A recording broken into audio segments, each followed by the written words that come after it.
ಇಲ್ಲಿ ಯಾರಿಗಾದ್ರೂ ಕನಸು ಬೀಳುತ್ತಾ ಈ ಮರ ಬೀಳುತ್ತೆ ಆ ಮರ ಬೀಳುತ್ತೆ ಅಂತ ಗಾಳಿ ಹೊಡೆದಾಗ ಎಂತ ಬೇಜವಾಬ್ದಾರಿ ಮಾತಾಡ್ತಿರ್ರಿ. ಒಂದು ಕಾಮನ್ ಸೆನ್ಸ್ ಇರ್ಲಿಲ್ಲನ್ರಿ. ಇವಾಗ ಬಿದ್ದಿರೋಂಥ ಮರ ಬಂದು ನೋಡಿ ನಾನು ತೋರಿಸ್ತೀನಿ. ಎಲ್ಲ ಗ್ರೀನರಿ ಮರ. ಆ ಗ್ರೀನರಿ ಮರ ಕಡಿಯಕ್ಕೆ ನಿಮ್ಗೆ ಪರ್ಮಿಷನ್ ಇಲ್ಲ. ಹೆಂಗ್ ಕಡಿತೀರಾ ನೀವು? ಬಂದಂತ ಗಾಳಿಗೆ ಆ ರೀತಿ ಬಿದ್ದೈತೆ. ಎಲ್ಲ ಗ್ರೀನರಿ ಮರಗಳೇ ಬಿದ್ದಿರೋ. ಎಲ್ಲ ಎಂಕರೇಜ್ ಮಾಡಕ್ಕೆ ನಿಮಗೆ ಪರ್ಮಿಷನ್ ಇದೆ. ಹೌದು, ಒಣಗಿರೋ ಮರಗಳೆಲ್ಲ ಬಿದ್ದಿರೋದು. ಗ್ರೀನರಿ ಮರಗಳು ಬಿದ್ದಿರೋ. ಬನ್ನಿ ನಮ್ಮ ಸಂಪಿಗೆ ರೋಡಲ್ಲೇ ತೋರಿಸ್ತೀನಿ. ಅಂತಂತ ಗ್ರೀನರಿ ಮರಗಳು ಬಿದ್ದಿದೆ. ಅದು ಏನು ಮಾಡಕ್ಕಲ್ಲ. ಗಾಳಿ ಬಂತು ಬಿದ್ದೆ. ಗಾಳಿ ಬಂತು ಮರ ಬಿತ್ತು ಅಂತಾರೆ. ಏನ್ ಮಾಡೋಣ ನಾವು?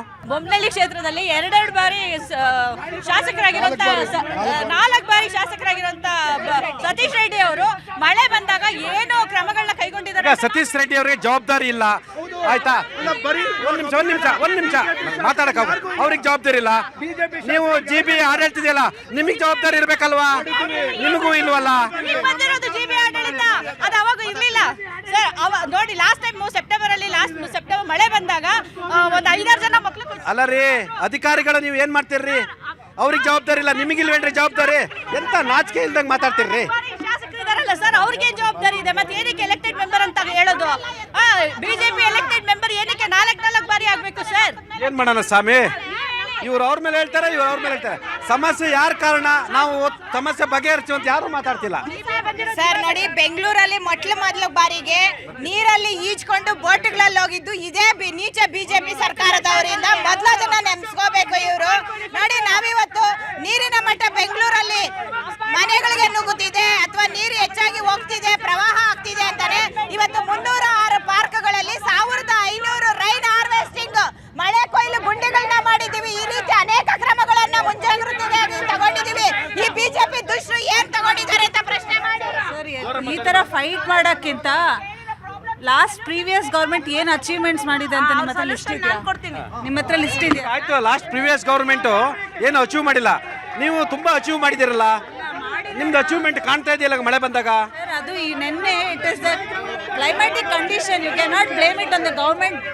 Every person, every citizen has to take care of themselves. Helplines ಎಲ್ಲ ಆಕ್ಟಿವ್ ಇದೆ. Please connect to the helplines. ಎಲ್ಲ ಸ್ಪೆಷಲ್ ಎಕ್ಸ್ಪರ್ಟ್ಸ್ ನ ಹೈಯರ್ ಮಾಡಿದ್ದಾರೆ. Government has hired. They are looking at it. They are continuously working. It is not one day's job. They are continuously working. 5 ಭಾಗ ಮಾಡಿದ್ದಾರೆ corporation. But administration ಇವ್ರ ಹತ್ರ ಇಟ್ಕೊಂಡಿದ್ದಾರೆ. ಅವರು control ಎಲ್ಲ ಅವ್ರ ಮೇಲೆ, ಅವ್ರ ಹತ್ರನೇ. ಅವ್ರೇನು ದತ್ತು ತಗೊಂಡ್ಬಿಟ್ಟಿದಾರ ಪ್ರಧಾನಿ ಅವ್ರ ತರದ್ದು. ಇಲ್ಲಿ ಅಷ್ಟು ಸುಳ್ಳು ಹೇಳ್ತಾ ಇದಾರೆ ಅವರು. ನಮಗೆ ಬಂದಿರೋದು ಸುಳ್ಳೆ ಮನೆ ದೇವರು ಅಲ್ಲ. ಗೋಡೆ ಬಿದ್ದಿದೆ, ಅದಕ್ಕೆ ಯಾರು ಹೊಣೆಗಾರರು? ಯಾರು ಒಪ್ಕೊಂತಿಲ್ಲ. ಅಧಿಕಾರಿಗಳನ್ನ 670 ಕೋಟಿ ಇವಾಗ ಲೆಕ್ಕದಲ್ಲಿಲ್ಲ. ಅಧಿಕಾರಿಗಳು ತಿನ್ಕೊಂಡ್ಬಿಟ್ಟಿದಾರ ಇಲ್ಲ ಶಾಸಕರು ತಿನ್ಕೊಂಡ್ಬಿಟ್ಟಿದಾರ? ಅದು ಯಾರು ಅಂತಿದ್ರೆ ದಯವಿಟ್ಟು ಅವ್ರನ್ನ ಮನೆಗೆ ಕಳಿಸ್ಬೇಕು ನಿಮ್ಮ ವಾಹಿನಿ ಮುಖಾಂತರ. ನಾವು ಅದಕ್ಕೆ ಹೇಳ್ತೀವಿ, ಲೋಕಾಯುಕ್ತ BS ಪಾಟೀಲ್ ರವರಿಗೆ ನಾವು ಮನವಿಯನ್ನು ಮಾಡ್ಕೊಳ್ತೀವಿ.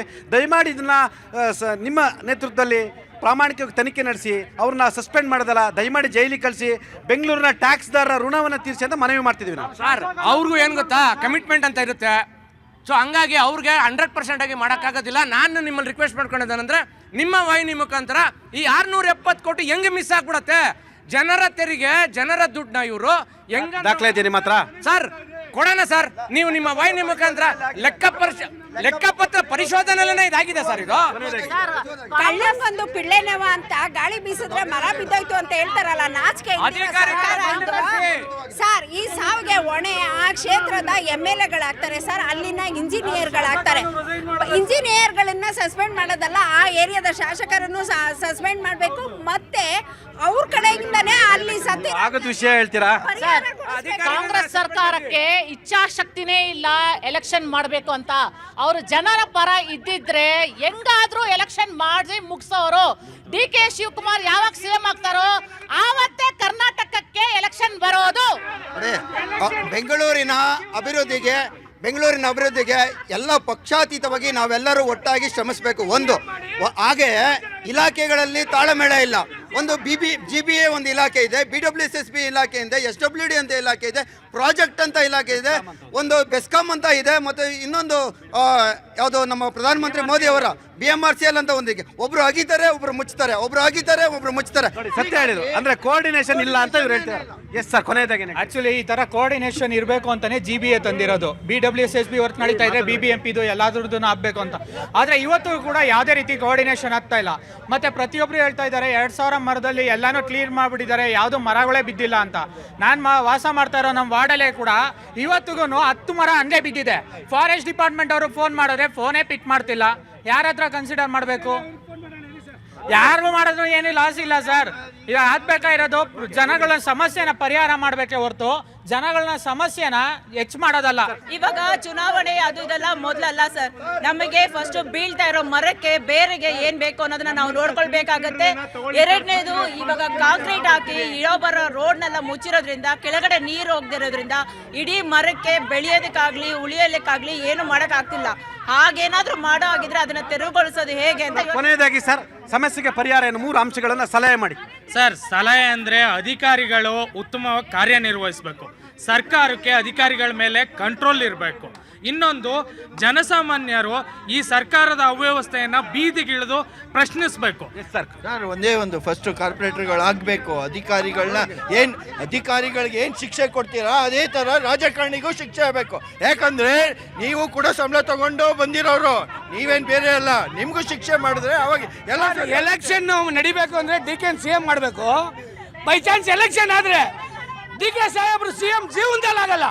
ಯಾಕಂದ್ರೆ ಅವ್ರು ಮಾಡಿರೋ ಪಾಪಗಳು ಜನ ಬುದ್ಧಿ ಕಲಿಸ್ತಾರೆ ಎಲೆಕ್ಷನ್ ಆದ್ರೆ ಅಂತ ಭಯದಿಂದ ನಡೆಸ್ತಾ ಇಲ್ಲ. ಸಲಹೆ ಏನು ಗೊತ್ತಾ, ನಮ್ಮ GBA ಮ್ಯಾನ್ ಪವರ್ ಕಡಿಮೆ ಇದೆ. GBAಯಲ್ಲಿ ಅದು ಇನ್ಕ್ರೀಸ್ ಮಾಡಬೇಕು. ಸ್ಥಳೀಯ ಸಂಸ್ಥೆಗಳ ಚುನಾವಣೆ ಮೊದಲು ಮಾಡಬೇಕು. ಒಂದು ಅಕೌಂಟಬಿಲಿಟಿ ಬರುತ್ತೆ. ವಾರ್ಡ್ ಮೆಂಬರ್ ಇದ್ರೆ ಅಕೌಂಟಬಿಲಿಟಿ ಬರುತ್ತೆ. 70 ವರ್ಷದಿಂದ ಬರೇ ಮೋರಿ ಚರಂಡಿ ಇದನ್ನೇ ಮಾಡ್ಬೇಕಾ? ನೋಡಿ, ಟೆಕ್ನಿಕಲ್ ಬೋರ್ಡ್ ಮಾಡಬೇಕು. ಒಂದು ಯಾರಾದರೂ ಏನಪ್ಪ ಅಂದರೆ ತಜ್ಞರ ಜೊತೆ ಕೂತ್ಕೊಂಡು ಸರ್ಕಾರ ನಡೆಸಬೇಕು. ಇಲ್ಲಾಂದ್ರೆ ಇದು ಬೆಂಗಳೂರು ಸಮಸ್ಯೆ ಬಗೆಹರೋದಿಲ್ಲ. ಕೊನೆಯದಾಗಿ ಸರ್, ಈ ಥರನೇ ಮುಂದುವರಿಯೋದಾದ್ರೆ ಈ ಬ್ರ್ಯಾಂಡ್ ಬೆಂಗಳೂರು ಐತಲ್ಲ ಸರ್, ದಯವಿಟ್ಟು ಬಿಟ್ಬಿಡಿ. ಈಗಿರೋ ಬೆಂಗಳೂರು ಮುಂದುವರಿಲಿ. ಜೊತೆಗೆ ನೋಡಿ, ಈಗ ಎಲೆಕ್ಷನ್ ಯಾಕೆ ಆಗ್ತಿಲ್ಲ ಅಂದರೆ ಸರ್ ಎಲೆಕ್ಷನ್ ಯಾಕೆ ಆಗ್ತಿಲ್ಲ ಅಂದರೆ ಬೆಂಗಳೂರಲ್ಲಿ ಇರ್ತಕ್ಕಂಥ ಕೆಲವು ಮಂತ್ರಿಗಳು ಈಗ GBA 5 ಭಾಗಗಳಾಗಿದೆಯಲ್ಲ ಸರ್, ಅದನ್ನ ಒಪ್ಪೋದಕ್ಕೆ ತಯಾರಿಲ್ಲ. ಕೊನೆಯದಾಗಿ ಸರ್, ಬೆಂಗಳೂರು ವಿಪತ್ತು ನಿರ್ವಹಣಾ ತಂಡವನ್ನ ನೇಮಿಸಬೇಕು. ಹೇಗೆ ರಾಷ್ಟ್ರ ಮಟ್ಟದಲ್ಲಿ ನಿರ್ವಹಣಾ ತಂಡ ಇದೆ, ವಿಪತ್ತು ನಿರ್ವಹಣಾ, ಅದನ್ನ ನೇಮಿಸಬೇಕು. ಬೆಂಗಳೂರಿನ ಅಭಿವೃದ್ಧಿಗೆ ನಾವು 4,000 ಕೋಟಿಯನ್ನು ರಿಸರ್ವ್ ಮಾಡಿದ್ದೇವೆ. ವೈಟ್ ಟ್ಯಾಪಿಂಗ್ಗೆ ಮತ್ತೆ ರಾಜಕಾಲುವೆಯನ್ನು ಡೆವಲಪ್ ಮಾಡ್ತಾ ಇದ್ದೇವೆ. ಆಲ್ರೆಡಿ ತಯಾರಿಯನ್ನು ಮಾಡ್ಕೊಂಡಿದ್ದೇವೆ. ಬೆಂಗಳೂರಿನ ಮಳೆ ಬಂದ್ರು ಸರ್, ಈಗ ಹೇಳ್ತಿದ್ದಾರೆ ಯಾವುದೇ ತೆರವು ಕಾರ್ಯ ನಡೆದಿಲ್ಲ ಅಂತ, ಮರಗಳು ಬಿದ್ದಿದೆ ತೆರವು ಮಾಡಿಲ್ಲ ಅಂತ. ನಮ್ಮ ಹತ್ರ ವಿತ್ ಪ್ರೂಫ್ ಇದೆ. ನಾವು ಮಾಡಿದೀವಿ. ಆಗಿದ ತಕ್ಷಣ ಸರ್, ಈಗ ಎಲ್ಲ ಅಧಿಕಾರಿಗಳು ಎಚ್ಚರಿಸ್ಕೊಂಡ್ಬಿಟ್ಟು ದಯವಿಟ್ಟು ಕೆಲಸ ಮಾಡಬೇಕು. ಇಷ್ಟು ಮಾತ್ರ ಹೇಳ್ತೀವಿ. ಸರ್ಕಾರ ತನ್ನ ಕೆಲಸವನ್ನ ಮಾಡ್ತಾ ಇದೆ, ಅಧಿಕಾರಿಗಳ ಕೆಲಸನ ಮಾಡಬೇಕು. ಅಧಿಕಾರಿಗಳು ತಮ್ಮ ಜವಾಬ್ದಾರಿಯನ್ನ ತಾವೇ ಹೊತ್ತುಕೊಂಡು ಈ ಸಮಯದಲ್ಲಿ ಕೆಲಸ ಮಾಡಬೇಕು. ಎಲ್ಲ ಅಧಿಕಾರಿಗಳು ಅವರ ಜವಾಬ್ದಾರಿನ ಅರ್ಥಕೊಂಡು ಕೆಲಸ ಮಾಡಬೇಕು. ನಮ್ಮ ಸರ್ಕಾರ ಸುಭಿಕ್ಷವಾಗಿದೆ, ಚೆನ್ನಾಗಿ ಕೆಲಸ ವರ್ಕಿಂಗ್ ಆನ್ ಇಟ್ ಮಾಡ್ತಾ ಇದ್ದಾರೆ. Government also is looking at it. ದೇವತೆಗಳೇ ಬೆಚ್ಚಿಬಿದೋಗಿದೆ ಪ್ರಕೃತಿ ಸೌಂದರ್ಯಕ್ಕೆ. ಎಲ್ಲ ಕತೆ ಹೊಡಿಬೇಡ್ರಿ. ಏನ್ರಿ ನೀವು? 2000 ಆಸೆಗೆ ಇವತ್ತು ಜೀವ ಕಳ್ಕೊಳ್ತಿದ್ದಾರೆ ಸರ್ ಜನ. ಸರ್ 2,000 ಕೊಡ್ತೀವಿ ಅಂತಾರೆ, ಅದಕ್ಕೆ ಅಭಿವೃದ್ಧಿ ಮಾಡಿಲ್ಲ ಅಂತಾನೂ ಒಪ್ಕೋತಾ ಇದ್ದಾರೆ. ನಿಮ್ ಜೀವ ನಿಮ್ ಕೈಲಿ ಇಟ್ಕೊಳ್ಳಿ, ಯಾರು ನಂಬೇಡಿ. ಎಲೆಕ್ಷನ್ ನಡೆಸಿ GBA ಎಲೆಕ್ಷನ್ ಫಸ್ಟ್ ಕಂಡಕ್ಟ್ ಮಾಡಿ. ಅಧಿಕಾರಿಗಳಿಗೆ ಹಣ ಕೊಟ್ಟು ವರ್ಗಾವಣೆ ಮಾಡೋದನ್ನ ಮೊದಲು ನಿಲ್ಲಿಸಿ. ಆವಾಗಲೇ ಬೆಂಗಳೂರು ಅಭಿವೃದ್ಧಿ. ಪರಿಹಾರ ಸರ್ಕಾರ ಬರೋವರೆಗೂ ಇದಕ್ಕೆ ಪರಿಹಾರ ಸಿಗಲ್ಲ. ನಾವು ಸರ್ಕಾರವನ್ನು ಇಂಥ ವಿಷಯದಲ್ಲಿ ರಾಜಕೀಯ ಮಾಡಕ್ ಹೋಗ್ಬೇಡಿ ಅಂತ ಎಲ್ಲರೂ ಸರ್ಕಾರ ಬೆಂಗಳೂರು ಉಳಿಸಿ, ಬೆಂಗಳೂರು ಉಳಿಸಿ.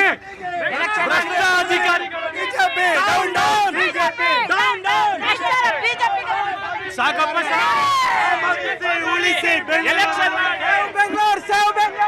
ಇದು ಈ ವಾರದ ಜನಮನ. ಮುಂದಿನ ವಾರ ಮತ್ತೊಂದು ವಿಷಯದೊಂದಿಗೆ ನಿಮ್ಮ ಮುಂದೆ ಹಾಜರಿರ್ತೀನಿ. ನ್ಯೂಸ್ 18 ಕನ್ನಡ ನೋಡ್ತಾ ಇರಿ.